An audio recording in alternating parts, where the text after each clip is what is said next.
समाचारमा स्वागत छ। सुरु गरौं मुख्य समाचारबाट। एमालेका दुई खेमाका शीर्ष नेताबीच 3 महिनापछि पार्टी मुख्यालयमा भेट। एकलौटी निर्णय सच्याउनु पर्ने नेपालको माग ओलीद्वारा अस्वीकार। चियापानमा नजाने र भेला नरोक्ने नेपाल खेमाको तयारी। नयाँ सत्ता समीकरणको कसरतमा लाग्नुपर्ने भन्दै माओवादीले रोक्यो केन्द्रीय समितिको बैठक। सबै दलको प्रस्ताव कुर्ने जसपाको निष्कर्ष। चीनले बनाइदिने भनेको कलङ्की चाबहिल चक्रपथको 12 किलोमिटर सडकबाट नेपालले भौतिक संरचना नै हटाउन सकेन। सरकारी संयन्त्र मुआब्जा विवादमै अल्झियो।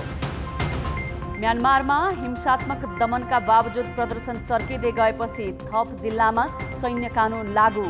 दमनमा चीनले सघाएको भन्दै आक्रोशित प्रदर्शनकारीद्वारा चिनिया कम्पनी तोडफोड। र राष्ट्रिय भारोत्तोलन प्रतियोगितामा नेपाल प्रहरी 14 स्वर्ण पदक सहित पहिलो स्थानमा, 7 स्वर्णसँगै बर्दिया दोस्रो। सत्तारूढ नेकपा एमालेमा संस्थापन र असन्तुष्ट पक्षबीच झनै 3 महिनापछि पार्टी मुख्यालय धुम्बाराईमा वार्ता भएको छ। बैठकमा माधव नेपाल पक्षले सर्वोच्च अदालतको फैसलापछिका एकलौटी निर्णय फिर्ता लिन प्रस्ताव गरे पनि प्रधानमन्त्री केपी शर्मा ओलीले अस्वीकार गरेका छन्। उनले सबै असमझदारी चैत 7 गतेको केन्द्रीय कमिटी बैठकमा राख्न र चैत 4 मा बोलाएको कार्यकर्ता भेला स्थगित गर्न नेपाल पक्षलाई आग्रह गरे। बैठक बिना सहमति टुङ्गिए पनि लामो समयको संवादहीनतापछिको भेटको माहौल भने हेर्न लायक थियो। करिब 3 महिनाको संवादहीनतालाई तोड्दै आज नेकपा एमालेका शीर्षस्थ नेताहरूले आफू निकटका केही विश्वास पात्रहरूलाई साक्षी राखेर पार्टी कार्यालयमा छलफल गरेका छन्। खास गरी पुस 5 गतेको प्रतिनिधि सभा विघटन भए यता दुई ध्रुवमा कित्ता काँड बन्न पुगेका नेकपा एमालेका शीर्षस्थ नेताहरूबीचको यो भेटलाई आफैमा अनुपम संयोगको रूपमा अर्थाइएको छ।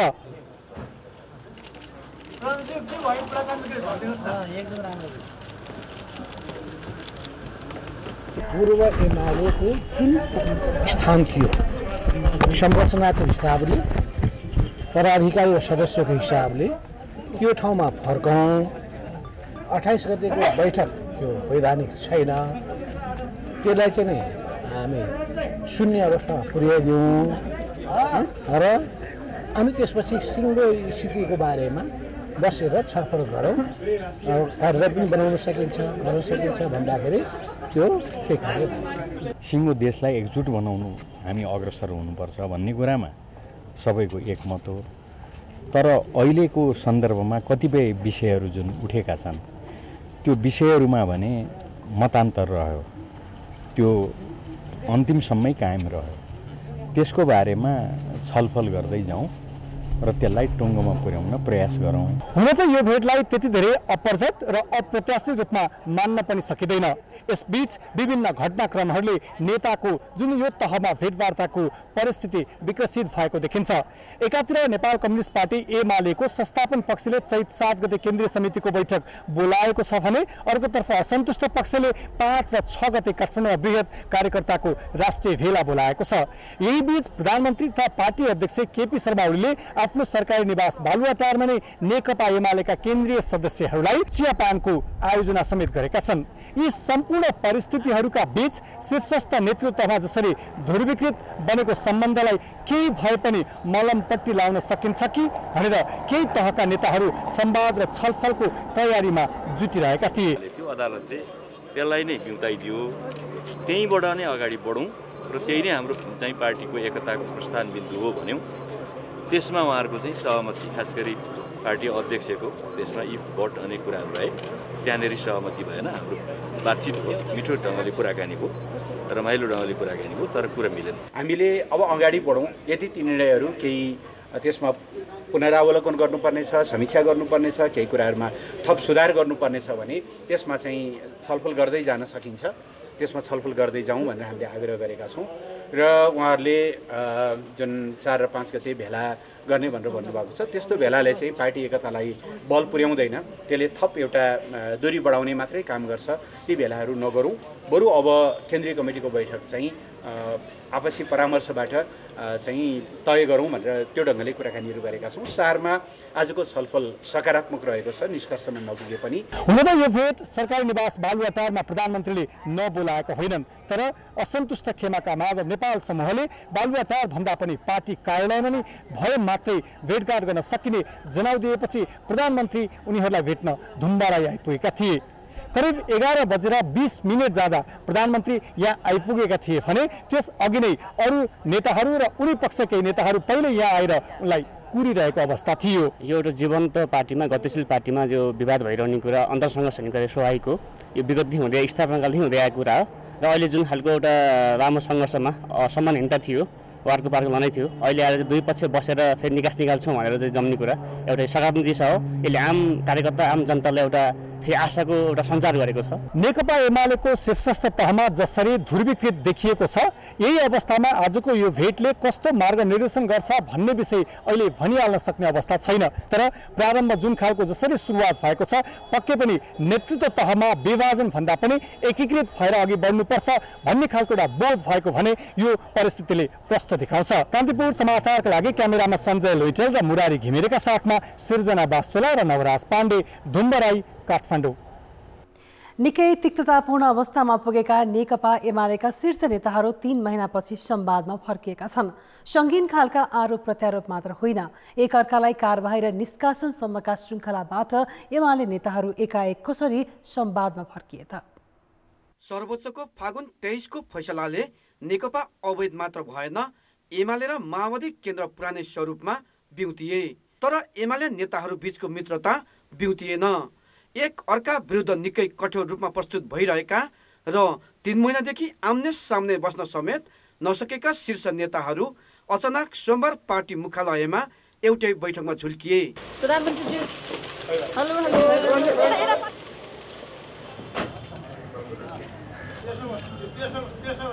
यस बैठकबाट एमालेका दुई खेमा बीच आत्मीयता बढेको भन्ने त देखाउँदैन, तर धेरै टाढा जान सक्ने अवस्था र हिम्मत पनि दुवैसँग छैन। सबै कुरा तत्कालै मिलि नसके पनि एक अर्काका गतिविधिले दुवै पक्षलाई झस्काएको छ। सँगै बस्न नसक्ने तर समर्थक एवं कार्यकर्ता पङ्क्तिबाट लाग्न सक्ने पार्टी विभाजनको आरोप महँगो पर्न सक्ने दुवैले बुझेका छन्। त्यसैले पृष्ठभूमिमा दोस्रो तहका नेताहरूले छलफल र संवादबाटै अन्तर्विरोध सल्टाउन सकिने भन्दै यो बैठकको तारतम्य मिलाएका हुन्। सुरुमा ओलीले नेपाललाई कुराकानी गर्न भन्दै बालोटार बोलाएका थिए, तर नेपालले एक्लै वार्तामा नबस्ने र बालोटार पनि नजाने भनेपछि पार्टी कार्यालयमै छलफल गर्न ओली तयार भएका हुन्। राजनीतिक सिद्धान्त भन्दा व्यक्तिगत टकरावका कारण फुट उन्मुख रहेको एमालेका विपरीत खेमा बीच छलफलको सुरुवात हुनुलाई नै दुवै पक्षले सकारात्मक भनेका छन्। नेकपा एमालेको एउटा पुनर्जीवन प्रारम्भ भएको छ। यो पुनर्जीवन प्राप्त गरेको नेकपा एमालेलाई थप व्यवस्थित कसरी बनाउने, एकताबद्ध कसरी भएर जाने भन्ने विषयमा नेताहरूको सबैको, पार्टी अध्यक्ष, प्रधानमन्त्रीज्यू लगायत, माधव नेपाल लगायत सबैले त्यस विषयमा हामीले छलफल गऱ्यौँ र त्यो चिज एउटा प्रारम्भ भएको छ। त्यो उद्देश्य प्राप्तिको लागि अब हाम्रा पहल प्रयत्नहरू केन्द्रित हुन्छन्। हामी त्यस दिशामा अगाडि बढ्छौँ। हामीले पनि कतिपय अवस्थामा कुराकानी गरौँ भनेका थियौँ। स्वयं पार्टी अध्यक्ष पनि कुराकानी गरौँ भनेर तत्पर हुनुभयो।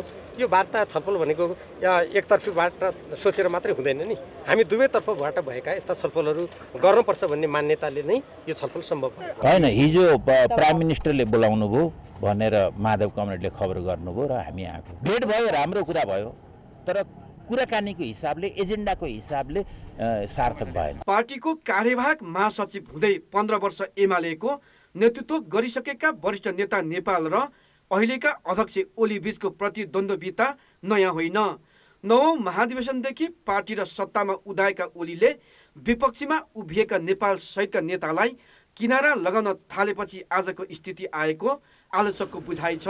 अध्यक्ष ओलीले एकतर्फी केन्द्रीय समिति विस्तार र विरोधी खेमाका नेताको जिम्मेवारी खोज्ने निर्णय गरेपछि नेपाल पक्षले पनि समानान्तर संरचना बनाएर यही चैत 4 र 5 गते राष्ट्रिय भेला नै बोलाएको छ। यति मात्र होइन, ओलीले बोलाएको बैठकमा नजाने अडान सहित यस खेमाले ओलीका निर्णयलाई वैधता नदिन निर्वाचन आयोगलाई नै पत्रचार गरेको छ।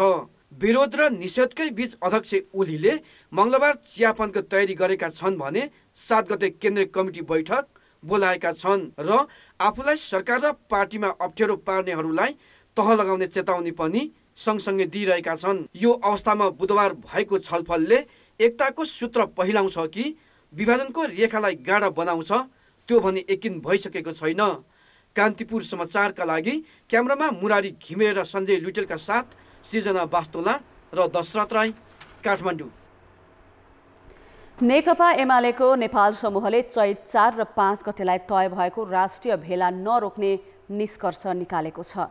आज अध्यक्ष एवं प्रधानमन्त्री केपी शर्मा ओलीसँग पार्टी कार्यालय धुम्बारेहीमा छलफल गरेपछि नेपाल समूहले पूर्व निर्धारित राष्ट्रिय भेलाको तयारीमा जुट्न आफू निकट सांसद र केन्द्रीय सदस्यलाई निर्देशन दिएको हो। यस्तै बालुवाटारमा प्रधानमन्त्रीले आयोजना गरेको भोलिको चियापानमा पनि नजाने यस खेमाको भनाइ छ। शुक्रबार अध्यक्ष ओलीले एकलौटी रूपमा पार्टी विधान संशोधन गरी पदाधिकारीको हेरफेर र केन्द्रीय सदस्य मनोनयन गरेको विषयलाई कुनै पनि हालतमा स्वीकार नगर्ने अडान लिएको यस समूहले राष्ट्रिय भेलामा भावी रणनीतिबारे छलफल गर्ने बताएको छ। नेपाली कांग्रेस, नेकपा माओवादी केन्द्र र जसपा बीचको नयाँ सत्ता समीकरणको प्रयास अझै परिणाममुखी हुन सकेको छैन। सत्ता समीकरणबारे आन्तरिक र बहुपक्षीय छलफलहरू भए पनि दलहरू अहिलेसम्म आफै अन्योलमा देखिएका छन्। प्रधानमन्त्री केपी शर्मा ओली नेतृत्वको सरकार ढाल्ने निष्कर्षमा पुगेको माओवादी केन्द्रले केन्द्रीय कमिटीको जारी बैठक स्थगित गरेरै सत्ता समीकरणको कसरतमा लाग्ने निर्णय गरेको छ। सबै राजनीतिक पार्टीहरूसँग विशेष त संसदमा भएका 3 मुख्य राजनीतिक पार्टी अरू 2 मुख्य राजनीतिक पार्टीहरूसँग वार्ताको प्रक्रियालाई तीव्र बनाउनेछौँ र त्यस पछाडि अहिले नै हाम्रो सबै कमरेडहरू जिल्लामा र प्रदेशहरूमा जानुहुनेछ। अहिले नै निर्धारित गरेको जिम्मेवारी अनुसार उहाँहरूले तलसम्म एक सरोज संगठनात्मक काम गर्नुहुनेछ। त्यस पछाडि फेरि हामी केन्द्रीय कमिटीको बैठक सुरुवात गर्नेछौँ र यो स्थगित गरिएको केन्द्रीय कमिटीको बैठक नै सुरुवात गरिसकेपछि हामीले त्यस पछाडि राष्ट्रिय कार्यकर्ता भेला पनि सम्पन्न गर्नेछौँ। माओवादी केन्द्रले 7 मन्त्रीलाई फिर्ता बोलाए पनि सरकारलाई लिएको समर्थन भने फिर्ता लिएको छैन। उता पार्टीभित्र निरन्तर छलफल गरिरहेको जनता समाजवादी पार्टीमा अहिलेसम्म प्रधानमन्त्री ओलीलाई समर्थन गरेर जाने वा कांग्रेस र माओवादीसँग गठबन्धन गर्ने भन्नेमा एकमत छैन। पार्टी केन्द्रीय कार्यालय बालकुमारीमा आज बसेको शीर्ष नेताहरूको बैठकले एमाले, कांग्रेस र माओवादी लगायत सबै दलको प्रस्ताव सुनेर आफ्नो धारणा बनाउने निष्कर्ष निकालेको छ। हामीले एक ढङ्गले कुराकानीहरू गऱ्यौँ होइन, खास गरी भ्युज एक्सचेन्ज गर्ने, विचारहरू चाहिँ आदान प्रदान गर्ने कामहरू हामीले गऱ्यौँ। प्रधानमन्त्रीसँग नि गयौँ, प्रमुख प्रतिपक्षी नेतासँग नि गयौँ होइन, सत्तासीन पार्टीकै अर्को हिस्सा नेकपा माओवादीसँग नि गयौँ। त्यो चाहिँ हामीलाई आफ्नो दृष्टिकोण बनाउनलाई मद्दत पुग्छ भन्ने हिसाबले पनि हामी गएका थियौँ। अब त्यहाँ भएका कुराकानी, त्यसबाट प्राप्त भएका हामीलाई चाहिँ जुन इनपुटहरू छन् त्यसको आधारमा हामी प्रस्ताव तयार गर्छौँ। नयाँ सत्ता गठबन्धनमा निर्णायक देखिएको जसपाले कांग्रेस, माओवादी र एमालेसँग समानान्तर वार्ता गरिरहेको छ। प्रमुख प्रतिपक्ष कांग्रेसले समेत सरकार गठनको विषयमा आफै अग्रसरता लिएको छैन। उसले विवादरहित तवरले नेतृत्वमा जान पाउने अवस्थामा मात्रै सरकारमा सहभागी हुने नीति लिएको छ। अब बाँकी समाचार। सामुदायिक विद्यालयका विद्यार्थीमा पठन संस्कृतिको विकासका लागि हरेक कक्षामा विषयगत शैक्षिक सामग्री सहित बुक कर्नर राख्नुपर्ने व्यवस्था छ। त्यसका लागि सरकारले वर्षेनी 1 अर्ब रुपैयाँ हाराहारी खर्च गर्दै आएको छ। तर अधिकांश विद्यालयका कक्षा कोठामा त्यस्ता बुक कर्नर नै छैनन्, जसका कारण विद्यार्थीको संख्याका आधारमा दिँदै आएको रकम दुरुपयोगको आशंका शिक्षा मन्त्रालयले नै गरेको छ। भक्तपुरको बोरे स्थित नीलबारे आधारभूत विद्यालयमा 5 कक्षासम्म पढाइ हुन्छ। जहाँ 30 विद्यार्थी छन्, ती विद्यार्थीले बुक कर्नर भन्ने देख्न पाएका छैनन्। कक्षा कोठामा शैक्षिक सामग्री राख्नका लागि चाहिने दराज पनि छैन। जबकि मन्त्रालयले विद्यार्थीमा पठन संस्कृति विकासका लागि अनिवार्य बुक कर्नरको व्यवस्था गर्न भन्दै वर्षेनी प्रति विद्यार्थी 150 रुपियाँका दरले बजेट उपलब्ध गराउँछ। तर प्रधानाध्यापकलाई समेत बुक कर्नर र त्यसका नाममा बजेट आउँछ भन्ने नै थाहा छैन। धेरै भइसक्यो, धेरै भयो। हाम्रो यस्तो किताबहरू किनेको थाहै छैन, त्यति साह्रो कहिले किनेको थाहा भएन। बजेट त आउँछ आउँछ होला।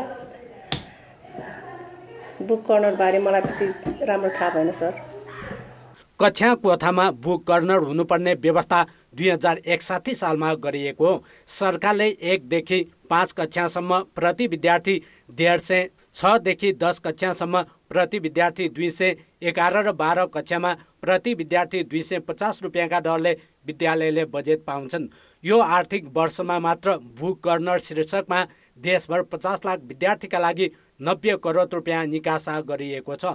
यो रकम दुरुपयोग भएको भन्दै मन्त्रालय मार्फतको शिक्षा तथा मानव स्रोत विकास केन्द्रमा गुनासा नआएका होइनन्, तर उसले कुनै हस्तक्षेपकारी भूमिका निर्वाह गरेको छैन।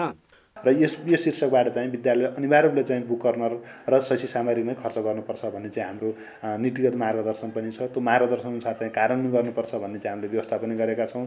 र हाम्रो मैले अगाडि नै यहाँसम्म मैले निवेदन गरेँ, हामीले चाहिँ अनुगमनको पाटोमा पनि यो एउटा हाम्रो महत्त्वपूर्ण विषय पनि छ। तपाईँले यो उजागर गरेको पाटोमा अझ हामी चाहिँ यसलाई चाहिँ अझ प्रभावकारी ढङ्गले यसो कार्यान्वयन गर्ने पाटोमा चाहिँ अझ जोडबलका साथ चाहिँ हामी लाग्छौँ। यो भनेको विशेष गरी विद्यार्थीमा पठन सिपकै विकास गरौँ भन्ने अभिप्रायले चाहिँ यो कार्यक्रमले चाहिँ मुख्य गरी 2 दशकदेखि निकासा भएको बजेट अनुसार हरेक विद्यालयका कक्षा कोठा शैक्षिक सामग्रीले भरिभराउ हुनुपर्ने हो। तर अधिकांश विद्यालयमा अहिले पनि बुक कर्नर नै नहुनुले बजेट कहाँ खर्च भइरहेको छ भन्ने गम्भीर प्रश्न उब्जिएको छ। कान्तिपुर समाचारका लागि क्यामेरामा विनोद कोजुका साथ नारायण किलम्बु, काठमाडौँ। कलङ्कीदेखि चाबाहिलसम्म चीन सरकारको सहयोगमा गर्ने भनिएको 12 किलोमिटर लामो सडक विस्तार प्रभावित भएको छ। विस्तार गर्ने क्षेत्रका घर र अन्य संरचना हटाउने काम नै रोकिएको छ। सरकारले मुआब्जा विवाद सल्टाउन नसकेकाले विस्तारको काम कहिले सुरु हुन्छ भन्ने नै अन्यल देखिएको छ। कलङ्की चाबहिल सडक खण्ड विस्तारको काम साउनमै सुरु गर्ने भनिएको थियो, तर सडक विभागले विस्तार गर्ने सडकमा पर्ने सबै घर तथा संरचना हटाउन सकेन। उसले चैत दोस्रो सातादेखि साउन पहिलो सातासम्म लकडाउन हुनुलाई त्यसको कारण भन्यो। तर लकडाउन हटेको 7 महिना नागिसक्दा पनि यसमा कुनै प्रगति भएको छैन। चीनले भने संरचना नहटाउँदासम्म काम नथाल्ने भनिसकेको छ। खास गरी महाराजगञ्ज चोकमा जग्गाको मुआब्जा विवादले त्यस क्षेत्रका घर भत्काइएको छैन। त्यहाँ थप 15 मिटर जग्गा 2030मै अधिग्रहण गरिएको थियो। 16 मिटर जग्गा अधिग्रहण गर्न बाँकी छ। जग्गा प्राप्ति ऐन अनुसार मुआब्जा निर्धारण समितिका संयोजक प्रमुख जिल्ला अधिकारी हुन्। प्रमुख जिल्ला अधिकारीले यसअघि दिएको मुआब्जा, भत्काउनु पर्ने घरको विवरण लगायत कागजात पेश गर्न आयोजना कार्यालयलाई 2 महिना अघि पत्राचार गरेका थिए। तर आयोजनाले अहिलेसम्म कुनै जवाब दिएको छैन। त्यही कारण मुआब्जा निर्धारण हुन नसकेको प्रमुख जिल्ला अधिकारीको भनाइ छ। सम्बन्धित आयोजनाबाट केही प्रारम्भिक चरणका डकुमेन्टहरू चाहिँ जिल्ला प्रशासन कार्यालयमा प्राप्त भएका छन् र सम्पूर्ण डकुमेन्टहरू त्यहाँ प्राप्त भइसकेको अवस्था छैन। अहिले आयोजना पनि अब त्यो खोजबिनकै प्रक्रियामा छ। अब त्यहाँ पहिले मुआब्जा निर्धारण भएको नभएको होइन, त्यसपछि कतिले मुआब्जा पाए नपाएको त्यो यकिन गरेर त्यो सम्पूर्ण विवरण चाहिँ जिल्ला प्रशासनमा पेश गरिसकेपछि चाहिँ अब त्यो मुआब्जा निर्धारण समितिको बैठक तुरुन्तै बसेर हामी त्यो प्रक्रियाहरू टुङ्ग्याइदिन्छौँ। सडक विस्तारको पूर्व तयारीका नाममा 50 करोड रुपैयाँ भन्दा बढी खर्च भइसकेको छ। तर विस्तार गर्ने सडक क्षेत्र अन्तर्गत सानो भर्याङ र कारखाना चोकमा विद्युत प्राधिकरणका हाई भोल्टेज टावर अझै स्थानान्तरण गरिएको छैन।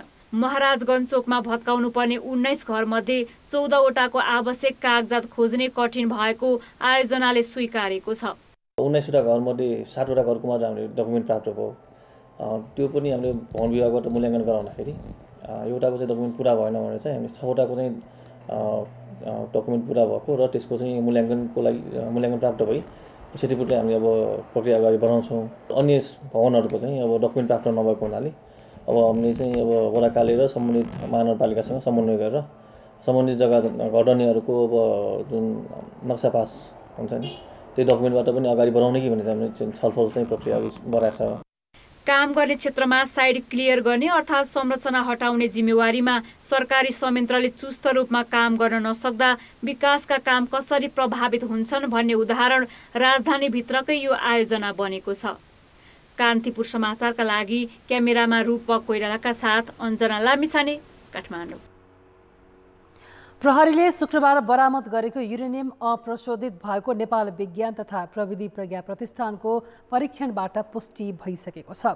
परीक्षण प्रतिवेदन पाए पनि अप्रशोधित युरेनियम 2 दशक अघि भारतबाट किन ल्याइएको थियो, यसको जवाफ पनि प्रहरीले पाउन सकेको छैन। प्रहरीले शुक्रबार काठमाडौँको बौद्ध क्षेत्रबाट 2.5 किलो युरेनियम बरामद गरेको भन्दै सार्वजनिक गर्यो। सामान्य भाँडामा राखिएको युरेनियमका नमुना प्रहरीले सार्वजनिक गरेपछि नेपालमा कसरी र किन भित्रियो भन्ने चासो बढ्यो। कतिपयले युरेनियम नै हुनै सक्दैन भन्ने टिप्पणी गरेपछि परीक्षणका लागि नास्टमा पठाइएको थियो। नास्टको परीक्षणबाट अप्रशोधित भएको पुष्टि भयो, अर्थात् बरामद भएको 2.5 किलो नै युरेनियम होइन। त्यसमा युरेनियमको मात्रा कति छ भन्ने प्रशोधनपछि मात्रै खुल्न सक्छ। नास्टले युरेनियम पाइने खानीबाटै सङ्कलन गरेको हुन सक्ने भन्ने निष्कर्षसहितको रिपोर्ट महानगरीय प्रहरी कार्यालयलाई दिएको छ। नेपालमा यसअघि माटो तथा पानीमा पनि युरेनियम परीक्षण भएको छ, तर तिनमा पाइने भन्दा प्रहरीले बरामद गरेको पदार्थमा 1000 गुणा बढी युरेनियमको गुण देखिएको छ। त्यसैले जानी बुझिकनै नेपालमा भित्राइएको परीक्षणमा संलग्न वैज्ञानिकको बुझाइ छ। त्यो त डेफिनेटली अब त्यो हामीसँग त्यो अहिले स्रोत खुलेको छैन, कहाँबाट हो, कसरी आएको हो, त्यो त अब हामीलाई जानकारी पनि भएन। त्यो यो पक्कै पनि जहाँ चाहिँ युरेनियमको खानी छ अथवा युरेनियम हाई एक्टिभिटी भएको भनौँ न लोकेसन, त्यहाँबाट ल्याइएको त्यो फाइन फर्ममा त्यो नमुना हो, त्यो डेफिनेटली हो। त्यो प्रहरीले पक्राउ गरेका 4 जना मध्येकी एक जानुका तामाङले भारतीय खानीमा काम गर्ने आफ्नो ससुराले 20 वर्ष अघि ल्याएको बयान यसअघि नै दिइसकेकी छिन्। उनले यसबारे आफ्नै जिल्ला रामेछापका नारायण तामाङलाई जानकारी दिएकी थिइन्। नारायणले विगतमा पुरातात्विक वस्तु पनि बिक्री गर्दै आएको खुलेको छ। नेपालीले खरिद गर्न नसक्ने खालको अप्रशोधित युरेनियम उनीहरूले किन बजारमा बिक्रीको प्रयास गरे त? ग्राहक बनेर बरामद गर्न सफल प्रहरीले त्यसको जवाफ पनि पाउन सकेको छैन। अलिकति ब्याकग्राउन्ड हेर्दाखेरि पनि पुराना एन्टिक सामानहरू जस्तो स्टोनहरू यस्तो कुराहरू पनि खोज्दै हिँड्ने अनि बिक्री गर्दै हिँड्ने रहेछ तिनी। त्यही सन्दर्भमा अलिकति यो सम्बन्धी केमिकल सम्बन्धी अलिकति ज्ञान भएको फार्मासिस्ट पढेको हुनाले पनि यसको महत्त्व बुझेरै सायद उनले अब त्यो बाँकी 2 जनालाई चाहिँ ग्राहक खोज्न लगाएको देखिन्छ। लोकल मार्केटमा अहिलेसम्म यो कहिले पनि उसमा आएको कुरा पनि भएन र यो जुन यसको अब भन्दाखेरि अब जुन यसको प्राइसको हिसाबले पनि त्यो इफोर्ड गर्ने चाहिँ देखिँदैन होइन। त उनीहरूले अब यही बिचको मान्छे माध्यमद्वारा सायद कोही अरू आउँछन् कि भनेर त्यो प्रयास गरेको देखिन्छ। युरेनियम आणविक हतियारमा प्रयोग हुने जोखिमपूर्ण र बहुमूल्य पदार्थ हो। त्यसैले जानुकाको समूहसँग अप्रशोधित युरेनियम कसले किन खोज्दै थियो भन्ने प्रहरीले यसको स्पष्ट जवाफ अनुसन्धानबाट पत्ता लगाउनु पर्ने हुन्छ। कान्तिपुर समाचारका लागि क्यामेरामा श्याम श्रेष्ठका साथमा रमेश धमला, काठमाडौँ। राष्ट्रपति विद्यादेवी भण्डारीले मंगलबार सर्वदलीय बैठक आह्वान गरेका छन्। बदलिएको राजनीतिक अवस्थामा राष्ट्रपति भण्डारीले संसदमा प्रतिनिधित्व गर्ने राजनीतिक दलका अध्यक्ष तथा पूर्व प्रधानमन्त्री लगायतलाई बोलाइएको छ। संसदमा नयाँ गठबन्धनको सरकार बनाउन विभिन्न दलहरूले कसरत सुरु गरेका बेला राष्ट्रपतिले सर्वदलीय बैठक आह्वान गरेका छन्। यसअघि प्रधानमन्त्री केपी शर्मा ओलीको सिफारिसमा राष्ट्रपति भण्डारीले पुस 5 गते प्रतिनिधि सभा विघटन गर्दा राजनीतिक दल तथा सम्बन्धित विज्ञसँग त्यसको संवैधानिकताबारे सामान्य परामर्श पनि नगरी तुरुन्तै अनुमोदन गरेको भनी विभिन्न क्षेत्रबाट आलोचना गरिएको थियो।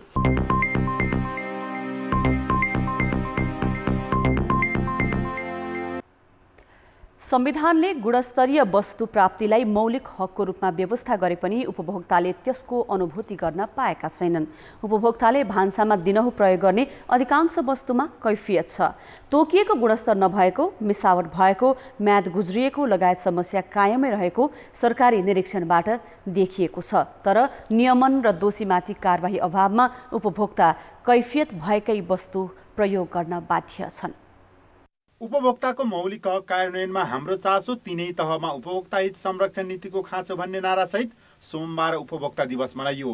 यो दिवस मनाइरहँदा गुणस्तरीय वस्तु प्राप्त गर्ने मौलिक हकको व्यवस्था सरकारले कार्यान्वयन गरेको अनुभव उपभोक्ताले गर्न सकेका छैनन्। खाद्यान्नमा मिसावट, न्यून गुणस्तर, म्याद गुद्रिएपछि नयाँ लेबलिङ गरेर बिक्री गर्ने समस्या यथावतै छन्। उपभोक्ताले भान्सामा दिनौँ प्रयोग गर्ने तेल र घिउमा सबैभन्दा बढी मिसावट हुने गरेको सरकारी निरीक्षणबाटै देखिएको छ। उद्योगीले खाद्य तत्त्व ह्रास भइसकेको र स्वास्थ्यका लागि प्रतिकूल मानिने पुरानो तेललाई नयाँ प्याकेटमा राखेर बेच्ने गरेका छन्। यस्तै गाई भैँसीको घिउमा सस्तो वनस्पति घिउ मिसाएर बेच्ने क्रम पनि रोकिएको छैन। कोलिफर्म भएको दुध र दूषित पानीको पनि बजारमा बिगबिगी छ। आयात गरेका खाद्यवस्तुहरूको मूल्यमा, गुणस्तरमा, नापतोलमा र विशेष गरी सबैभन्दा ठुलो कुरा भनेको जुन सूचनाको अधिकार, नागरिकको सूचनाको अधिकार छ, लेभलमा ठगिएको अवस्था छ। त्यो चामल र दाल चाहिँ राम्रोसँग स्टोर नगर्दाखेरि अर्को किसिमको प्रदूषित भएर माइक्रोटक्सिनहरू, अफ्लाटक्सिनहरू, विषाक्तहरू निस्किने खालको, ढुसी लाग्ने खालको एक खालको मिसावट। अर्को चाहिँ हामीले हेर्दै गयौँ भने चाहिँ तरल पदार्थहरूमा चाहिँ अलिक बढी मिसावट हुने सम्भावना हुन्छ र सजिलो पनि हुन्छ। खाद्य प्रविधिकै धेरै 10औं वर्षको स्टडीहरू हेऱ्यौँ भने दुधमा, तेलमा, घिउमा, पानीमा अलि बढी मिसावटहरू भएको पाउँछ। बजारमा बिक्री वितरण गरिने खाद्यवस्तु खान योग्य भए नभएको बारेमा खाद्य प्रविधि तथा गुण नियन्त्रण विभागले निरीक्षण गर्छ। देशभर 43वटा कार्यालय रहेको विभागले यो वर्ष 4 महिनामा 1189 नमुना परीक्षण गरेको थियो। 70वटा नमुना मापदण्ड अनुसार पाइएन। मापदण्ड नपुगेका मध्ये अधिकांश पिउने पानी, तेल, घिउ र खाद्यान्नका हुन्। खाद्यान्न, पानी र तेलमा मिसावट, न्यून गुणस्तर, दूषित र म्याज गुद्रिएपछि नयाँ लेबल टाँसेको देखिए पनि यस्ता कैफियत भएका वस्तु बेच्ने उद्योगी व्यवसायीमाथि कारबाहीको अवस्था टिठलाग्दो छ। विभागले 8 महिनामा जम्मा 40 उद्योगी व्यवसायीमाथि मात्र कारबाही प्रक्रिया अगाडि बढाएको छ। धेरै जसो चाहिँ प्रशोधित पिउने पानी, जसमा 21वटा चाहिँ प्रशोधित पिउने पानी हामीले राजपत्रमा तोकिएको मापदण्डभन्दा फरक पाइएको भयो भने, तेल, घिउ 14वटा प्रतिकूल पाइएको, खाद्यान्न 10वटा प्रतिकूल पाइएको छ भने हामीले पहिलो चौमासिकसम्ममा 26वटा मुद्दा दायर गरेका थियौँ। अहिलेसम्ममा हामीले लास्ट कार्तिक मङ्सिरसम्ममा हाम्रो 40वटा लगभग भएको छ। उपभोक्ताले बजारमा विषादी प्रयोग नगरिएका हरियो तरकारी र फलफुल नै पाउँदैनन्।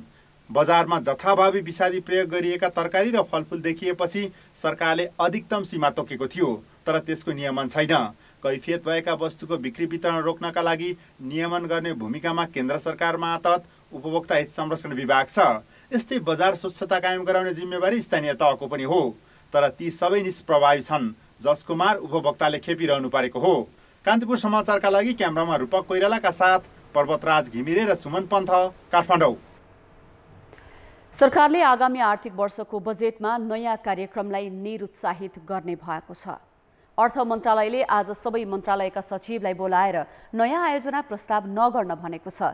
आयोजनाको संख्या धेरै हुँदा बजेट कनिका छरे जस्तो हुने भएकाले नयाँलाई भन्दा क्रमागत आयोजनालाई प्राथमिकतामा राख्नुपर्ने अर्थको भनाइ छ। उसले आयोजनाको संख्या धेरै भएकै कारण अहिले लक्ष्य अनुसार काम हुन नसकेको समेत बताएको छ।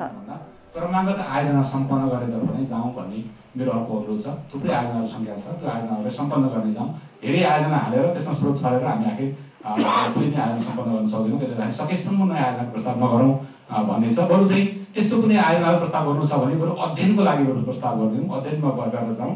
अध्ययन गरेपछि मात्रै त्यसलाई विनियोजन गर्ने गरी बरु चाहिँ बजेटिङ गर्न सकिन्छ। आयोजनाको अध्ययनको लागि बरु बजेटिङ गर्न सकिन्छ, तर अध्ययन नभएको आयोजनाको बजेट प्रस्ताव चाहिँ नगर्नु।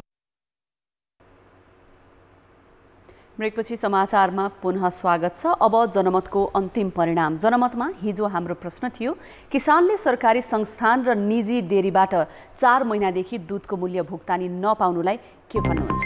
ए, हेपाहा प्रवृत्ति, बी, नियमन नहुँदाको परिणाम र सी, महामारीको असर।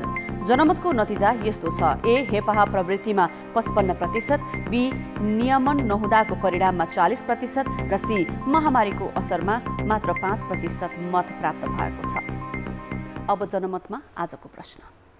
जनमत, दाताले गरिदिने विकासका लागि समेत परियोजना स्थल तयार पार्न नसक्नुको कारण के होला? ए, प्रशासन संयन्त्रको अक्षमता, बी, कानुनी झमेला र सी, स्थानीयको अवरोध। जनमतको अन्तिम परिणाम भोलि बेलुकी 8 बजेको कान्तिपुर समाचारमा प्रसारण गर्नेछौँ। कृपया NEWS news space A, B वा C टाइप गरी 34001मा SMS गरेर आफ्नो मत व्यक्त गर्नुहोला। अब जनताको आवाज।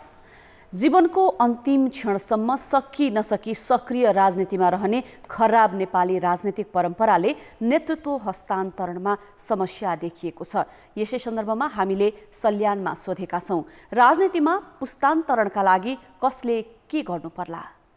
जनताको आवाज। उहाँहरूलाई एउटा सम्मानित एउटा पोजिसनमा, सल्लाहकारको पोजिसनमा एउटा सेरेमोनियल टाइपले राख्न सकिन्छ। उहाँहरूका सल्लाह सुझावलाई ग्रहण गर्दै युवावर्गहरू जस्तो त्यो आउन चाहने नेतृत्वमा आउन चाहने युवावर्गहरू पनि अगाडि बढ्न सक्छ। पुराना पुस्ताहरूको अनुभवहरू सेयर गर्दै उहाँको मार्ग निर्देशन अनुसार नै नयाँ पुस्ताहरूलाई जिम्मेवारी दिनुपर्छ। 70 वर्षबाट हामीले सहयोग लिनुपर्छ र 40 वर्ष नआएका केही अनुभव बटुलेका, दुःख सुख भोगेका त्यस्ता नेतालाई मात्रै हामीले छान्नुपर्छ। नत्र यस्ता आलाकाचा ठेट्नालाई छानेर हामी जनताहरूले कसैले पनि हामीले दुःख पाउनु हुन्न। 70 वर्षभन्दा माथिका जुन पोलिटिसियनहरू हुनुहुन्छ उहाँहरूलाई चाहिँ विश्राम गर्न लगाएर कम्ती पनि देश हाँक्न सक्ने र देशको चाहिँ नेतृत्व गर्न सक्ने र वास्तवमा राष्ट्रलाई म के दिन सक्छु भन्ने भावनाले उत्प्रुत भएका व्यक्तिलाई चाहिँ हामी देशको नेतृत्व गर्न दिनुपर्छ। अब उहाँलाई पनि सम्मानित तरिकाले विदाई गर्ने र नयाँ युवाहरूलाई राजनीतिमा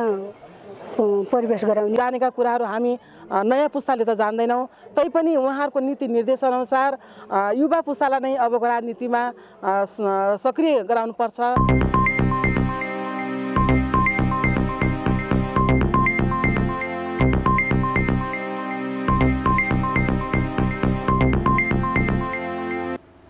नमस्कार, कान्तिपुर खेलकुद समाचारमा स्वागत छ। राजविराजमा आयोजित महिला तथा पुरुष राष्ट्रिय भारोत्तोलन प्रतियोगितामा 14 स्वर्ण जित्दै नेपाल पुलिस क्लब पहिलो भएको छ। आज भएको फाइनलमा 7 स्वर्ण जित्दै बर्दिया दोस्रो भएको छ। समान 4-4 स्वर्ण जित्दै नेपाली सेना र कञ्चनपुर र आयोजक सप्तरी तेस्रो स्थान हासिल गर्न सफल भएका छन्। भारोत्तोलनका राष्ट्रिय खेलाडी देव सुन्दर यादवको स्मृतिमा सप्तरी भारोत्तोलन सङ्घले आयोजना गरेको प्रतियोगितामा 7वटै प्रदेशका साथै विभागीय टिम नेपाली सेना, सशस्त्र र नेपाल प्रहरीका गरी 120 खेलाडीको सहभागिता थियो।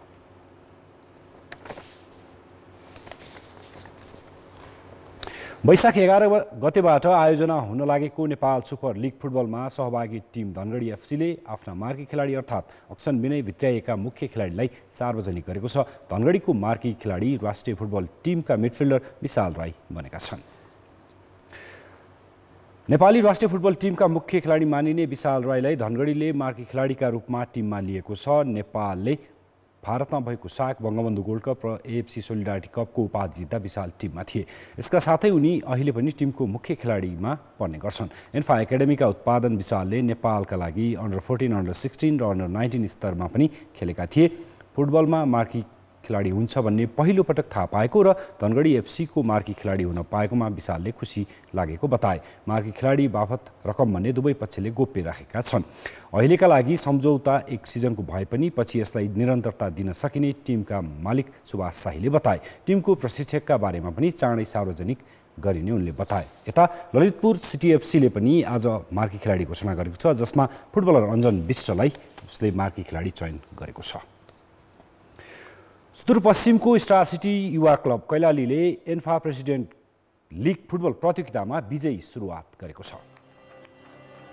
नेपालगञ्ज रङ्गशालामा सोमबारबाट सुरु भएको प्रतियोगिताको पहिलो खेलमा प्रदेश 2 को मनोकामना युवा क्लब रौतहटलाई 3-0 गोल अन्तरले हराउँदै स्टार सिटीले विजयी सुरुवात गरेको हो।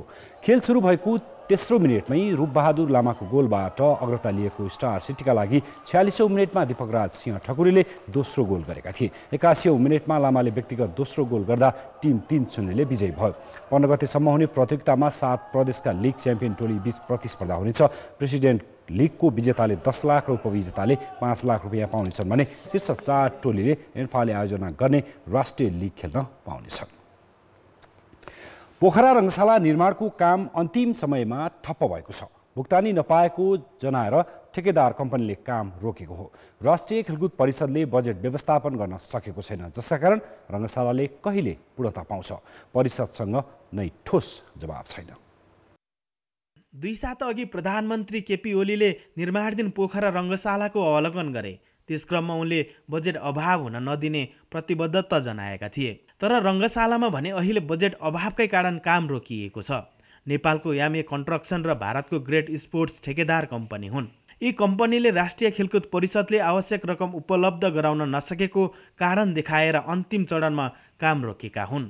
रङ्गशालामा छानो हाल्ने, शौचालयको फिनिसिङ, विद्युत जडान लगायतका काम अधुरै छन्। निर्माण सम्पन्न गर्न अझै करिब 25 करोड आवश्यक पर्नेमा सरकारले यो आर्थिक वर्ष 50 लाख मात्रै विनियोजन गरेको छ।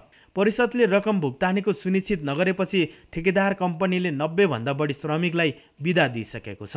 यो आर्थिक वर्षमा जम्मा 50 लाख छुट्याइदिया रहेछ यो प्रोजेक्टको लागि, जुन एकदम अपर्याप्त थियो। हाम्रो लगभग काम भनेको अझै 25 करोडको जस्तो काम बाँकी हुँदामा त्यति मात्रै छुट्याइदिएकोले त्यो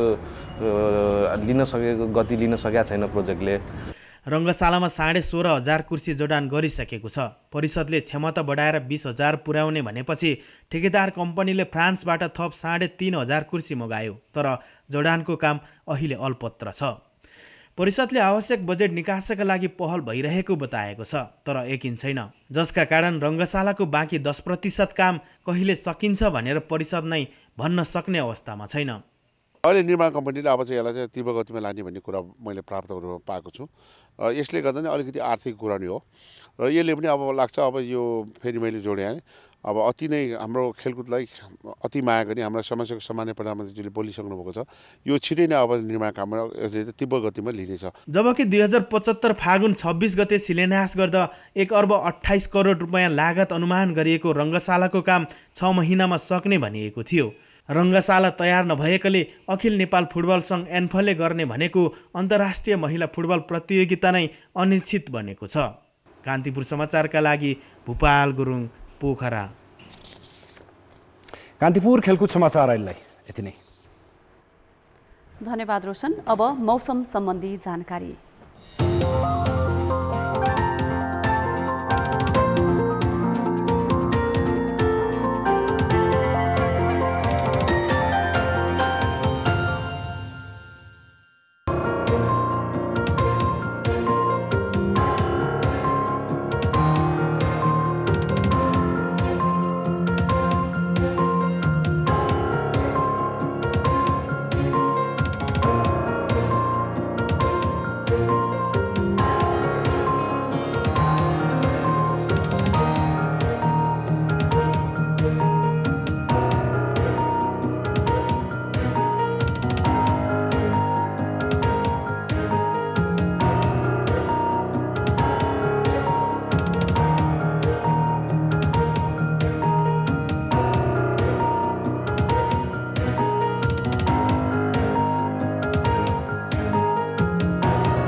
कान्तिपुर समाचार अहिलेलाई सकियो। कान्तिपुर टेलिभिजन हेर्दै गर्नुहोला।